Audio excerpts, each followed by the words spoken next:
ઓમ નમો નારાયણ. હું અરુણાબેન પી ગોસ્વામી સુરતથી તમારું સ્વાગત કરું છું અરુસ કિચનમાં. તો આજે આપણે બનાવશું પાલક પકોડા કરી. તો એના હારું આપણે પાલક જોઈએ. તો આપણે 2 મીડિયમ સાઇઝના પૂરિયા પાલક આ રીતે બાંદરા કાઢીને રાખ્યા, ધોઈને સાફ કરીને. અને પકોડા બનાવવા માટે આપણે બેસન જોઈએ. તો 2 કપ આપણે બેસન લીધું છે. અને ડુંગળી, તો ડુંગળી આપણે 2 રીતે લીધી છે. આ ડુંગળી આપણે ગ્રેવીમાં નાખવા માટે લીધી 3. અને એક ડુંગળી આપણે આ રીતે સુધારીને લીધીશ પકોડા માટે. લીલા ધાણા લીધા, 1 ચમચી આપણે બેસન અલગથી રાખ્યું ગ્રેવી માટે. અને આદુ મરચાં અને લસણ ગ્રેવી બનાવવા માટે. દહીં આપણે લીધું છે 1 કપ. તો આ આપણે લીંબુનો રસ લીધો છે 2 ચમચી જેટલો. અને મીઠા સોડા જોઈએ થોડાક ચપટીક.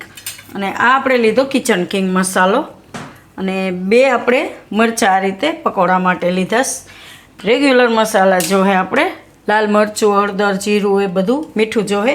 અને અમુક આખા મસાલા, તેલ જોહે અને પાણી. તો પહેલાં આપણે પાણીને ગરમ મૂકવાનું હતું, તો આપણે પાણી ગરમ મૂકી દીધું છે. તો આ રીતે એકદમ ગરમ પાણી હોય એમાં આપણે પાલકને નાખવાની છે. તો આ રીતે આપણે પાલક એમાં બધી નાખી દઉં.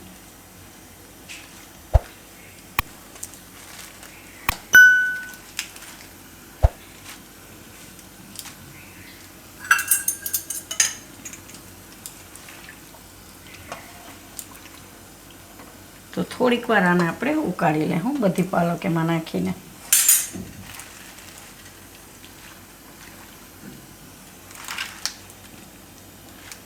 તો પાલક આપણે થોડીક વાર આ રીતે ગરમ પાણીમાં ઉકાળી લીધીશ. તો પહેલાં આખું ભર્યું હતું, તમે જુઓ પાલક ઓછી થઈ ગઈ આ રીતની. તો આને આપણે હવે કાઢીને ઠંડા પાણીમાં નાખવાની છે. આ રીતે આમાંથી કાઢીને આપણે ઠંડા પાણીમાં નાખીશું. થોડીક વાર એમાં ઠંડા પાણીમાં રહેવા દેવું. આ ગેસ બંધ કરી દેવું.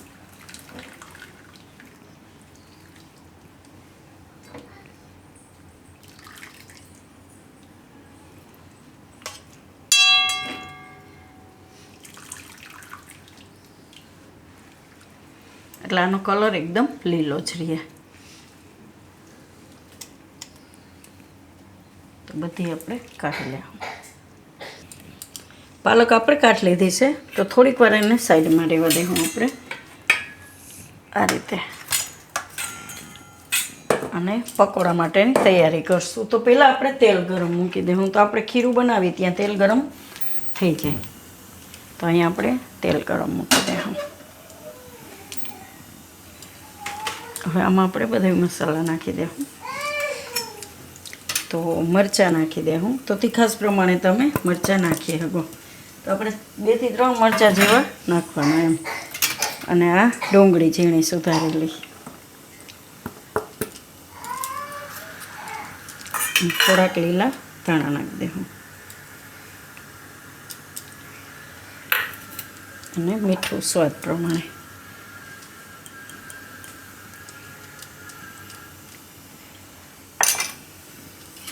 બધું મિક્સ કરી લેવું.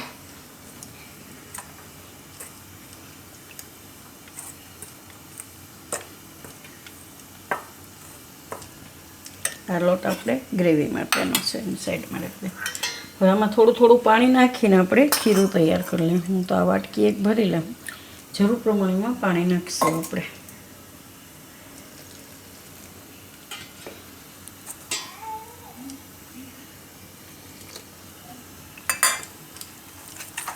તો ચણાના લોટમાં હે ને પાણી ઓછું જરૂર પડતી હોય, એટલે એક હારે જાજુ નહીં નાખવાનું, નહીં તો ઢીલું થઈ જાય.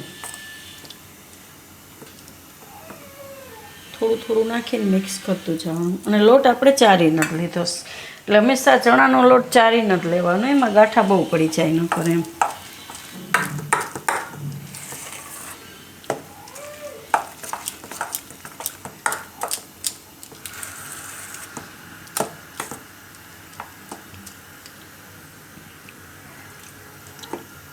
તો બસ આ રીતનું જ આપણે ખીરું ચોખે. હવે તેલ ગરમ થાય ત્યાં સુધીમાં આને આપણે સાઈડમાં રાખી દઉં.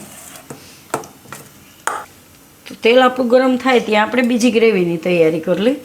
તો આપણે 2 મિક્સર જાર લીધી છે. તો આમાં આપણે નાખીશું આદુ મરચાં, લસણ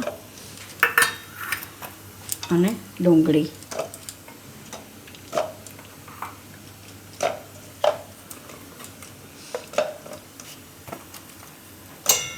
તો આને આપણે થોડુંક પાણી નાખીને પેસ્ટ બનાવી લઈશું, 2 થી 3 ચમચી જેટલું.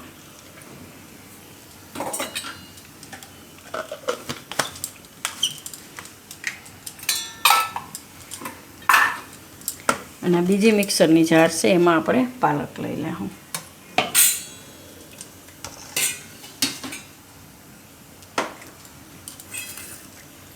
તો પાલક ઠંડી થઈ ગઈ છે એકદમ.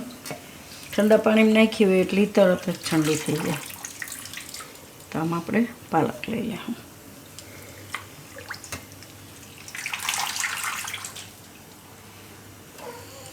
તો એવું લાગે કે હમતી નથી તો 2માં આટા ફેરવીને પછી પાછું તમે એમાં નાખી શકો એમ, કે એકદમ આખું ભરાય તો થોડીક તકલીફ પડે એમ. તો આ બેયને આપણે પીસી લેવું. તો પાલકને પીસી લીધું આપણે, અને આ ડુંગળીને મરચાં આદુ લસણ એ બધું આપણે આ રીતે પીસી લીધું. તો એ બે અત્યારે સાઈડમાં રાખી દેવું. અને હવે તેલ આપણું ગરમ થઈ ગયું તો એમાં આપણે પકોડા બનાવી લઈશું. તો લોટમાં આપણે થોડુંક મીઠા સોડા નાખીશું, ચપટી, અને થોડોક લીંબુનો રસ. આને મિક્સ કરી લઈશું.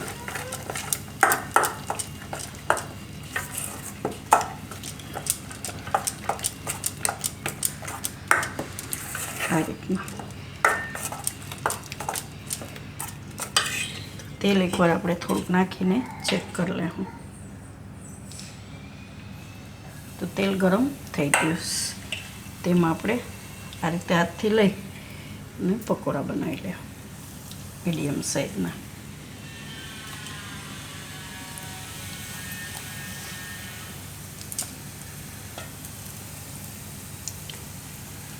થોડાક આપણે વધારે બનાવ્યા કેમ કે ખાવામાં ભાવતા હોય એટલે થોડાક ખવાઈ જતા હોય.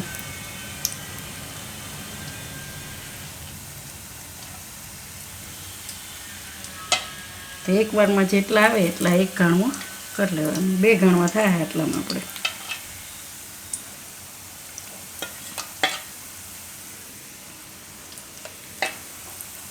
તેલ ગરમ થઈ જાય એટલે ગેસ ધીમો કરી દેવાનો, નહીં તો શું છે ઉપરથી લાલ થઈ જાય ને અંદર કાચા રહે એમ.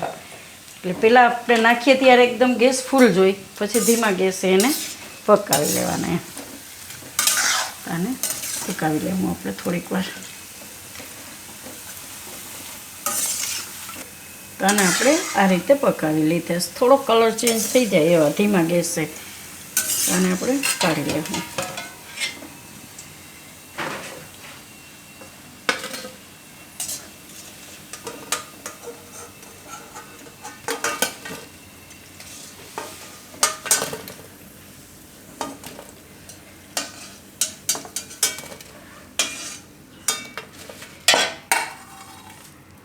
તો આ બીજો ગાણો હોય આપણે એ રીતે બનાવી લેવું.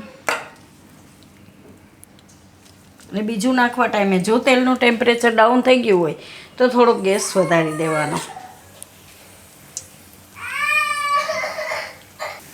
તો બીજો ઘણો આપણે બનાવી લીધો તો એને આપણે કાઢી લેવું આ રીતે.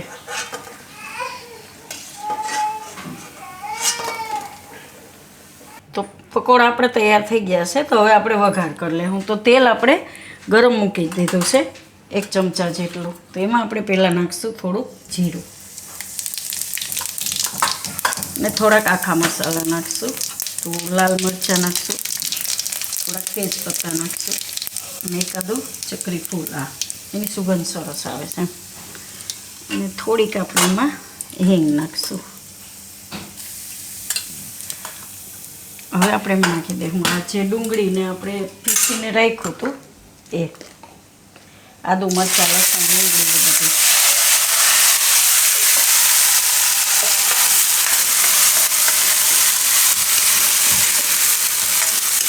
એકદમ મસ્ત સુગંધ આવે આદુ મરચાં લસણ ડુંગળી બધું એમ. આને હવે થોડીક વાર આપણે પાકવા દઈશું. થોડુંક તેલ છૂટું પડે ત્યાં સુધી વચ્ચે વચ્ચે હલાવતા રહેવું આપણે. તો આને આપણે ઢાંકીને પકાવશું થોડીક વાર, કેમ કે આમાં પાણી હોય, પાણીનો ભાગ થોડોક ઉડે. આ રીતે જો એને ઢાંકીને પકાવશું. વચ્ચે હલાવી લેવાનું એકાદી વાર, તો 2 મિનિટ એને પકાવી લેવું. તો હવે આપણે આને જોઈ લઈએ ખોલીને. તો પાણી ઉઠતું બંધ થઈ જાય અને તેલ છૂટું પડવા માંડે ગ્રેવીમાંથી. આ રીતે જો ત્યાં સુધી એને પકાવવાનું ગ્રેવી. આ રીતે તેલ અલગ પડવા માંડશે. તો હવે આપણે આમાં નાખી દઈશું આ બેસન, એટલે આના ભેગું શેકાઈ જાય.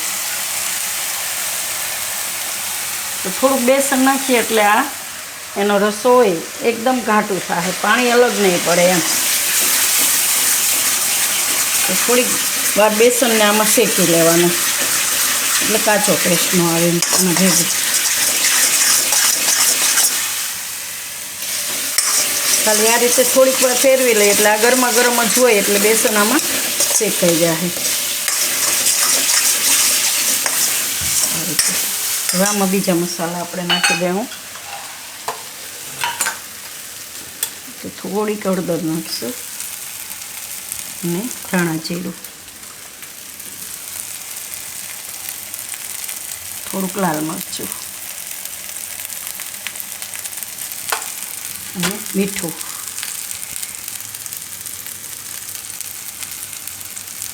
ગ્રેવી આવશે એટલે મીઠું થોડુંક વધારે જોઈશું.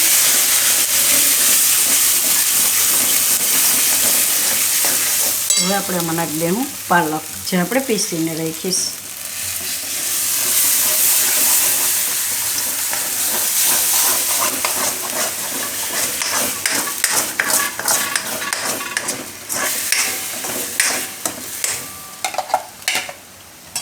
થોડુંક આપણે એમાં પાણી નાખીને નાખી દેવું, કેમ કે પકોડા આવે એટલે પાણી આપણે એમાં જોઈએ.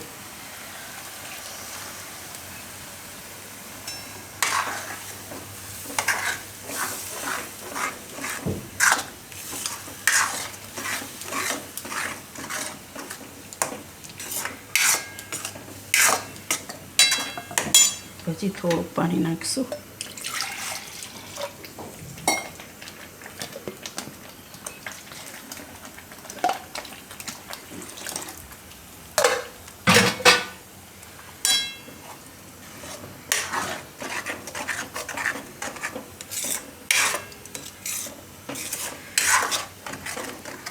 અને થોડીક વાર ઉકળવા દે હું આપણે ઢાંકીને. આને આપણે હવે જોઈ લેવું. તો આ રીતે એકવાર ઉફાણું આવી જાય એવું એને પકાવી લેવાનું.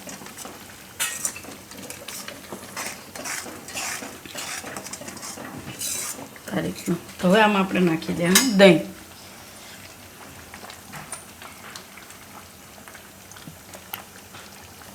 તો દહીં આપણે આમાં મિક્સ કરી લેવું.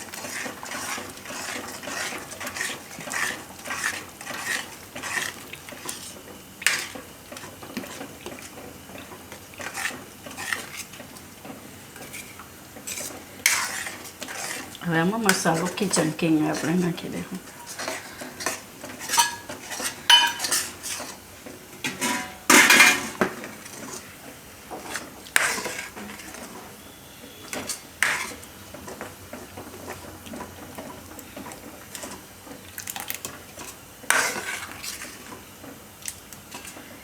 તો હવે આમાં આ પકોડા નાખી દઈશું આપણે.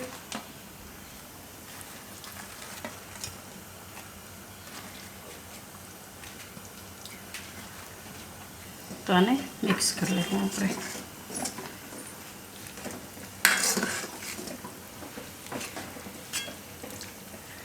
તો પકોડા નાખીને થોડીક વાર આપણે 2 થી 3 મિનિટ આને ઉકાળી લેવાનું છે.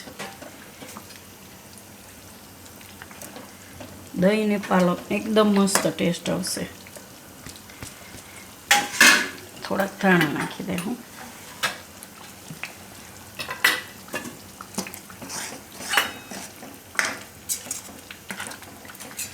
હવે ઢાંકી દઉં થોડીક વાર.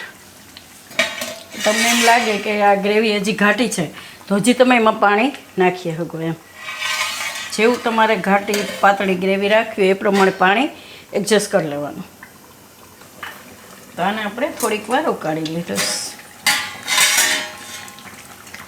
એકદમ મસ્ત સરસ. તો ગેસ બંધ કરી દઈએ અને આપણે કાઢી લઈશું. એકદમ પકોડા આમાં અમારી ગરમ એકદમ સરસ સોફ્ટ થઈ જાય. અને તમે આમનોય ખાઈ શકો, ભાત આયરે ખાઈ શકો. ભાત આયરે બહુ સરસ લાગે ખાવામાં.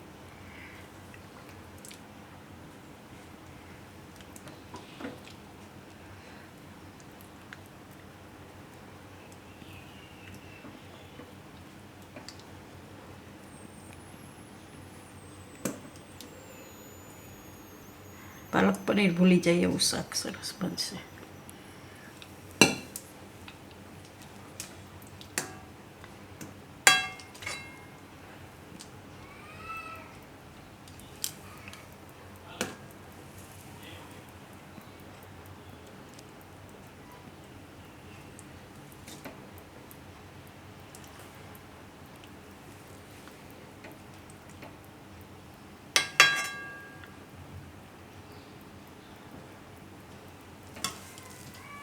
ઉપરથી 2 પકોડા રાખી દઈએ આપણે. તો તૈયાર છે આપણી પાલક પકોડા કરી. તો જો તમને મારી આ રેસીપી પસંદ આવી હોય તો એને લાઈક કરજો, શેર કરજો અને મારી ચેનલને સબસ્ક્રાઈબ કરજો અને બેલ આઇકન દબાવવાનું ના ભૂલતા. કમેન્ટ કરીને કહેજો કે તમને કેવી લાગી આ પાલક પકોડા કરી.